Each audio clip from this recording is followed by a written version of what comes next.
It's the 2K Sports pregame show. Hello, everybody. Ernie Johnson here.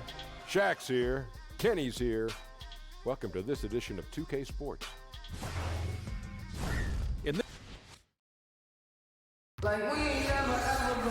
Welcome to 2K Sports. We have the NBA coming up. Great to have you with us. This is Kevin Harlan with Greg Anthony and Clark Kellogg and our sideline reporter, David Aldridge.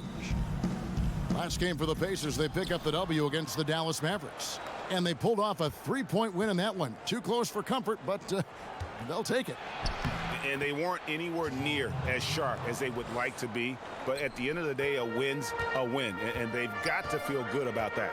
Definitely. And when they look back on it, partner, in a few weeks, all they'll remember is the W. We've got a chance here to set the floor, courtesy of Gatorade, all fueled up and ready to go for this one. On the court right now for the Pacers. Davis is out there with Tatum. Then there's Malcolm Brogdon. Then there's Jamal Murray. And it's Allen in at the 5 down low. Here's Van Vliet. Just 5 to shoot. Shoots a 3. Shot's good from Mason. Mason's got his first bucket of the game, and he's on the board for 3. Well, we're getting into the grinded out part of the season, Clark. Should we expect rookies now, you think, to start feeling the length of the NBA season right about now? You know, that varies from individual to individual. I know when I was a rookie, it happened for me probably after about the 40th game or so, and I just was flat. I was still putting up decent numbers, but I just felt flat, felt lethargic, and then all of a sudden after a week and a half or so, it just kind of went away, and I finished that rookie season strong. So every rookie's different. Some rookies never hit the wall, Kevin, but most do in some form or fashion. And teams are all on top of this, aren't they? I mean, they know there's a chance it's going to happen, so they prepare accordingly. Yeah, exactly. And again, it's rare when a rookie doesn't hit it, but for some it might be an extended wall. For others, it might be a short wall. And it's Davis missing. Baltimore has gone 1 of 2 from long range in the first quarter. Here's Thomas. Not going to go that time. Great D that time from Tatum. The Pacers have gone 1 of 3 from the field to start this one so far. Murray with it.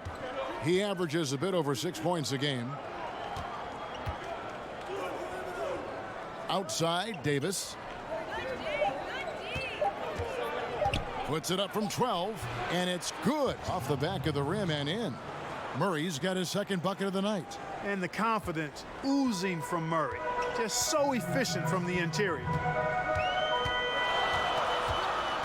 And Barea has it in the corner. Again, the miss by Baltimore.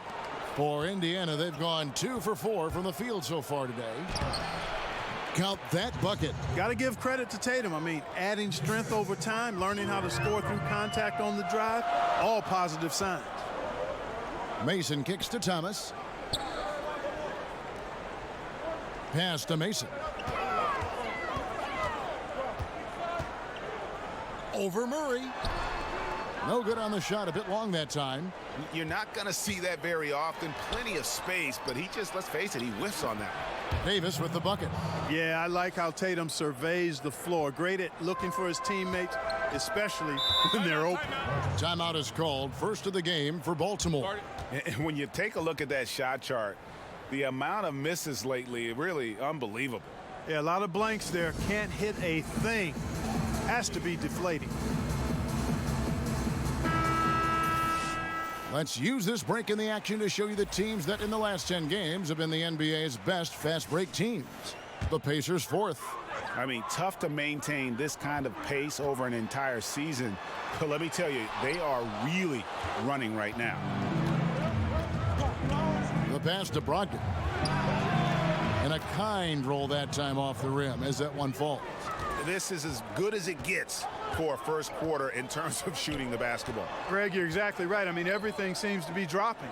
Impressive scoring here. Now, here's Barea. Looking at his numbers, he's averaging about 6.5 points a game.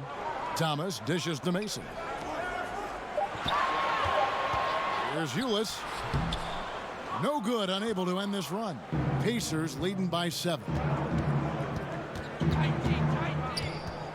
Murray left side. 23 seconds left to play here in the first. Over Mason. Here's Brogdon. Good, and the assist goes to Murray. Every time they get scored on during this run, it's come from inside the paint. Thomas against Tatum.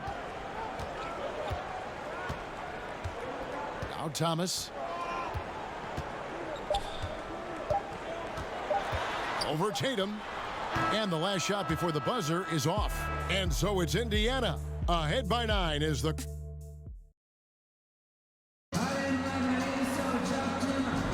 And glad to have you with us, folks. Second quarter of basketball. This game has not exactly been neck and neck, but plenty of time left in this one. And let's quickly break down the game, guys, we have seen from Indiana. What do you think? Through that first one, they've turned this thing into a track meet. Yeah, outworking them right now, plain and simple. I mean, they've been terrific in the open floor. They've got J.J. Barea. Mason is out there with Ulis. Then it's Isaiah Thomas, and it's Van Vliet in at the power forward position. Yes, you do. That pass on point on time. Thomas good at putting his teammates in the position to score. And so it's Murray who brings the ball up for the Pacers. Their biggest lead of the game was 9. And this is their first time matched up this year with Baltimore.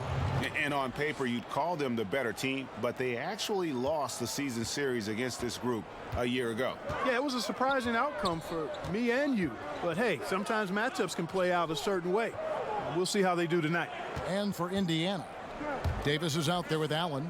Then there's Jason Tatum. Then there's Malcolm Brogdon, and it's Murray in at the 1 spot. Thomas kicks to Van Vliet. Over Davis. Van Vliet can't get it to go. I love the anticipation defensively there to get into the perfect spot. Brogdon finds Allen. Trying to get open is Davis. There's the basket and make it a double-digit lead. And some guys just have a nose for scoring, and this one couldn't have been any easier. Yeah, that was actually no defense at all there, Greg. I mean, layups don't come any easier than that. I mean, they're piling it on now. Baltimore with the ball, following the score by Indiana. And it's going to be out of bounds. The Pacers will take it. Pacers leading by 10.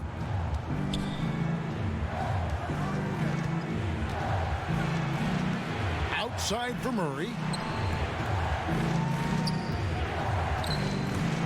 Outside Tatum. Good, and the assist goes to Murray. Murray's got 3 assists in the game. Certain guys just make it look effortless. And Clark, I'm sure you would have a nice list of some of the smoother operators, smoothest scorers in the league now. Yeah, there's only one guy at the top of it for me. I mean, I love a lot of guys, and there are a number of guys that put up big numbers. But when you talk about uniqueness, size, agility, touch, range, KD is where it stops. Yeah. I mean, there's just been nobody quite like him. George Gervin comes to mind because of a similar build, but the Iceman was 6'7", maybe 6'8". KD is pushing 7 feet tall and just a tad more athletic. I mean, I just don't know if we've got a more lethal, smoother scorer than him.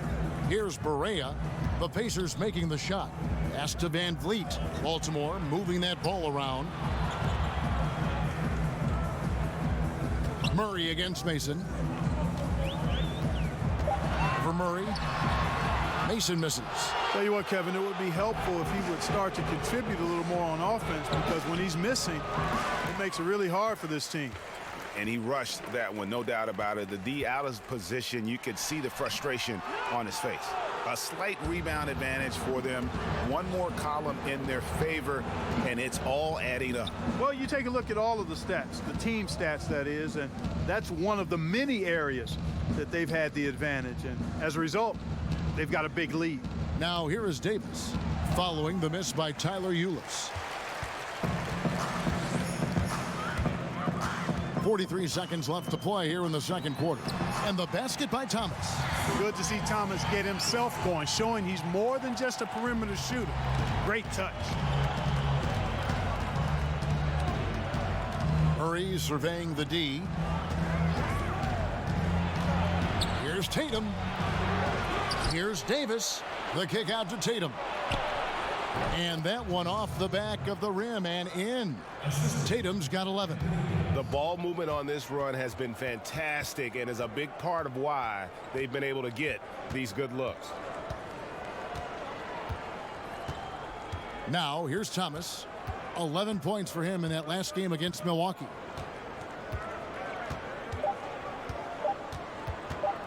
Launches it, and that would have counted, but his shot was off the mark. What a performance for Jason Tatum. He has been the story so far for the... It's the 2K Sports Halftime Show. Hi again. So it's Indiana who's out on top at the half. They lead by 15. Kenny? Well, their field goal percentage is a number that jumps off the page.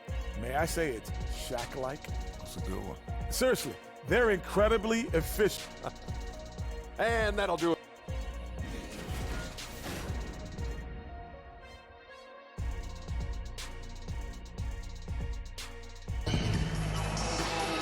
And as we dive into the second half, we'll find out if the next two quarters are any different from the first two. So far, it has been a runaway. You know, guys, Jason Tatum has really been making it happen. And I loved in that first half that they were patient, looked for good shots, and knocked them down. Yeah, I liked how they took the initiative. They were really locked into what they wanted, not letting the defense dictate their shot selection. They've got Mason. He's out there with Ulis. Isaiah Thomas out there with J.J. Barea. And it's Van Vliet in at the 4. That's the rope for Scott Brooks getting going here in the second half. You know, Malcolm Brogdon is a jack-of-all-trades kind of player and really solid at sharing the ball with his teammates. Ulis kicks to Barea.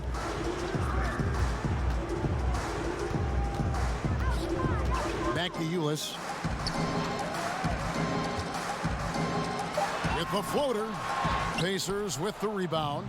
Just a solid performance on the interior. The rebounding has been off the charts. Yeah, you look across the board, it's actually sizing up, shaping up to be a great game. I mean, strong performances throughout, and they've really been strong on the glass. Now, here's Ulis. Nothing yet on the scoreboard for him. Barea, the pass to Ulis.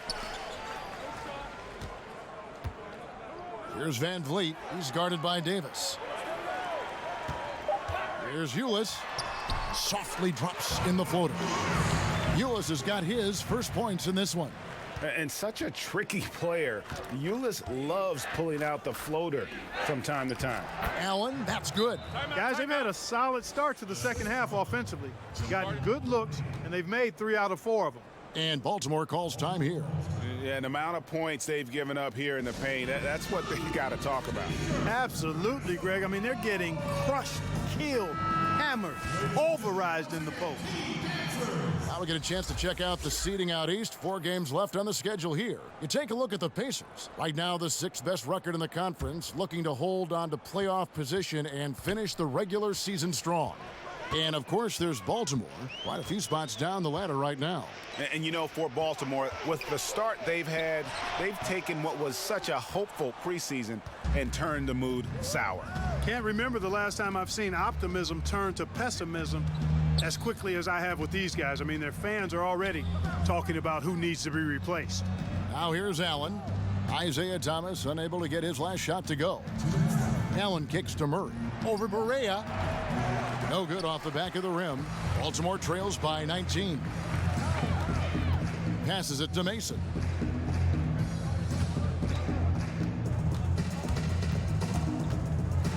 And Allen with the block. And they've got a big lead, not just on the scoreboard, but really in the rebounding numbers as well. And what I like about it, Greg, it's been a physical brand of basketball. It's had a little sandpaper element to it. Gritty and rough, but that's how you win games. Baltimore with the ball, following the score by Indiana. Again, the miss by Baltimore. You know what? He's just stone cold right now. Really not sure if he's their best option offensively as they try to get back in this game. And, you know, early on, Murray has proven to be an impressive scorer. Now he just needs to improve as a passer and defender. The Pacers shooting their first foul shots of the night here. And so Murray nails both of them. For Baltimore, they've gone only 1 of 5 from the field since halftime. A very slow start offensively. And that one is good. Thomas got his second bucket of the game to go. You always hear about chemistry. That's a perfect example, knowing where each other is at all times. You know, an area worthy of further development for Murray is keeping his teammates involved. And here is Ulis. Correa, the pass to Ulis. Here's Van Vliet, discarded by Davis. And the whistle blows. It's going to be on Davis. That's his first foul. Little under 2.5 minutes off the clock now here in the third. That one falls. Hard not to commend the confidence of Correa. For a point guard, he's an excellent scorer, particularly inside. And so it's Murray who brings the ball up for the Pacers. Their defense has only allowed 6 points in the second half. He kicks it to Allen. Shoots from 8. Good, and the assist goes to Murray. Murray's got 6 assists now in the game. And good passing, setting up a lot of these buckets right now, Kevin. That's been the key.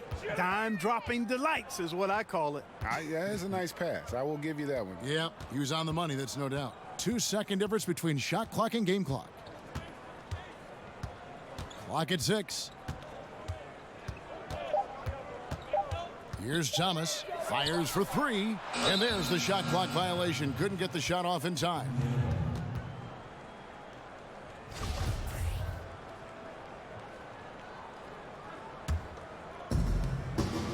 One second left. Can't get it to fall. And so it's Indiana riding high with a 23-point lead. And let's go back to a terrific pass that we're calling tonight our State Farm assist of the game.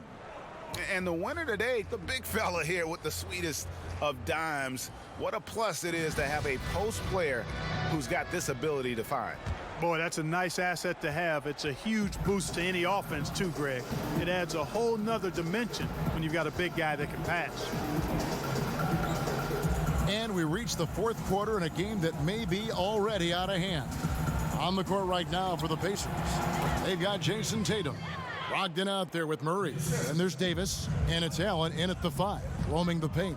Clark, you were in Indiana after being drafted by the Pacers for a few seasons. Who are some of the more talented guys you played with there? Well, Herb Williams, a teammate of mine at Ohio State, really outstanding big guy, mobile, could shoot it, excellent defender, shot blocker, and a high-quality guy. Vern Fleming was a guard that had size, excellent defender, driver of the ball. Wayman Tisdale, and he rests in peace. We lost Wayman a number of years ago to cancer, but really a gifted scorer. Steve Stepanovich, he and I both had to retire about the same time due to different knee trouble, and he was a rugged, mobile, good shooting big guy who I think would have continued to excel had he not had to retire. And here's Barea after Jamal Murray was able to get that triple. Boy, I tell you what, Davis uses his length so well. I mean, a defensive stalwart who holds his ground, and because of his timing and length and athleticism, he's an excellent shot blocker. And you can see it. They're in a nice rhythm in terms of shooting. It's been that way the entire second half. And, you know, Greg, it's hard to ask for much more than that because they're getting to their spots and they're knocking down the shots. Now, here's Ulis. Down to 5 on the shot clock. Baltimore needs to get off a shot here. A nice shot by Barea.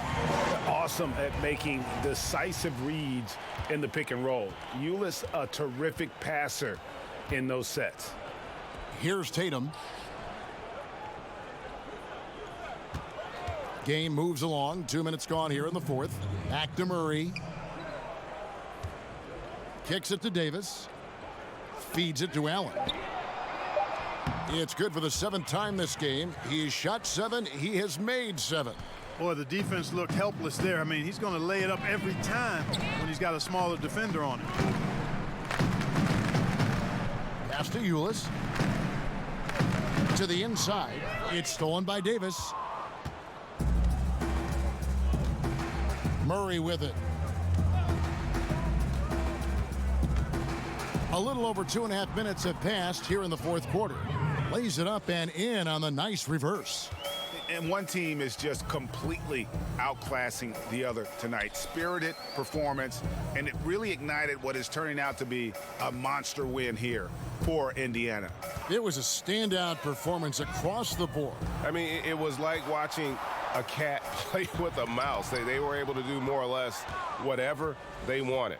And they took charge when it counted, and they'll be notching their 9th win overall. And what a tremendous standout performance it was for Allen. Well, it was nice seeing him do his thing on offense, wasn't it? Turned it up a notch and flat out pulverized the defense. And let's get your take, guys, on the scoring breakdown for the Pacers. Guys, the passing we've seen from them has been tremendous. Very unselfish. Yeah, but they also never seem to get cold from mid-range. Just kept hitting those shots with consistency. Looking at who's out there now for Baltimore. Leonard, he's checked in for Barea. Mike Scott comes in for Frank Mason. And Porter subbed in for Isaiah Thomas. Now, here is O'Neal. Very pretty alley-oop layup. And that's a killer instinct on display as they try to put this one on ice. And, you know, this is what's needed at this point in the game, Greg. The great teams know how to close it out. 1 second separating the shot clock and game clock. Crabbe finds Allen. Now Crabbe. Murray outside. 5 to shoot. Indiana needs to get a shot off.